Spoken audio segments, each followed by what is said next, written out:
নাটোরের বাগদিপাড়া উপজেলায় নির্বাচনী আচরণবিধি ভঙ্গ করে মোটরসাইকেল শোডাউন ও গণসংযোগের অভিযোগ উঠেছে বিএনপির বিদ্রোহী প্রার্থী তাইফুল ইসলাম টিপুর বিরুদ্ধে।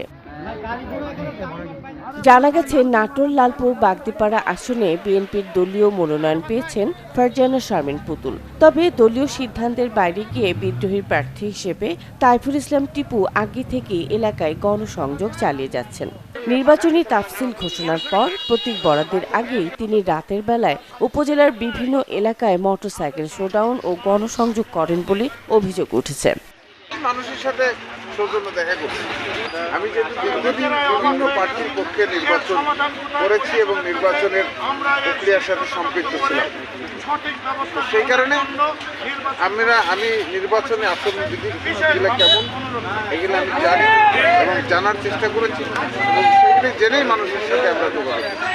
নতুন এবং ফিরে আসা গ্রাহকদের জন্য নগদে চলছে ক্যাশব্যাক সহ প্রতিদিন হাজারো উপহার জেতার সুযোগ। হবে আশা আর ফেরা সারপ্রাইজ সেরা।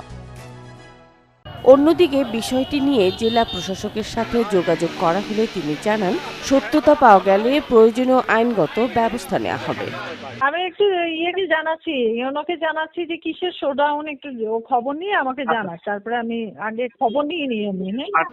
এই ঘটনাকে কেন্দ্র করে এলাকায় রাজনৈতিক অঙ্গনে আলোচনা ও সমালোচনা চলছে।